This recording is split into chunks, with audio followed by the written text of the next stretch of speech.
Dus ze moeten gescand worden en die hoorde ik nog. Hebben die al gescand? Oh ja, die mag gescand worden, ja. De feestdagen komen er haast alweer aan en dat betekent dat er heel wat cadeaus gekocht worden. En dat vernemen ze ook bij cadeauvoordeel in de Westereen.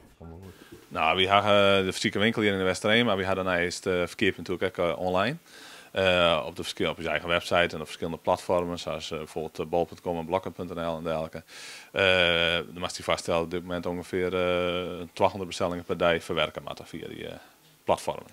Vanwege het coronavirus gaan soortbedrijven te krijgen met hogere inkeerprijzen en langere leeftijden van producten. Maar cadeauvoordeel had je goed op tarret. We hebben hier inkocht. Dus we hebben, omdat we dus online producten doorgaan, hebben we dus echt ervoor zorgen dat we op die volle variëteit kochten. We konden dit net voorzien, maar we hadden iets van, nou ja, om zulke dingen voor te wijzen, keer je op die in. En zouden we voldoende variëteit hadden, betekent dat dus magazine eigenlijk de hele zomer goed volstaan had met de artikelen die we nou verkeerd maken. Op dit stuit profiteert de winkel hiervan en zit de winkel hartstikke vol. En dat is ook nodig, want grondproducten, waaronder Pokémon-kaarten, binnen Roversgoed. We hebben echt heel veel soorten Pokémon.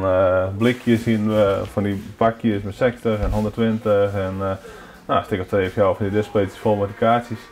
Daarnaast binnen er nog andere populaire producten. Tractoren en dat soort dingen van Bruder. Die hebben we achter Mieterstien, zeg maar. En Paw Patrol voor de jonkies als licentieartikel. En wat echt heel populair is op dit moment is alles wat erbij staat met hobby en knutsel. Dus de famkes die knutselen kennen, hobbyartikelen en diamond painting.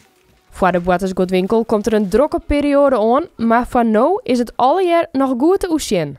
Nou, we merken bepaalde artikelen dat die dus op een gegeven moment dat het heel hard rint en dat die oprijdt. En dan krijg je automatisch wat gatjes hier en daar in het assortiment. Die vullen we op dit moment dan gewoon op met de handel die we hebben. Dus we proberen de winkel wel vol te houden. Maar ik rijd de meestal wel onder op die te wijzen als je echt specifiek iets ziek je. Want ja, er kunnen wel dingen oprijdt. En wie bent dat in de, nou, zeg maar even de week van 4 december, dat onze winkel bijna heel leeg is.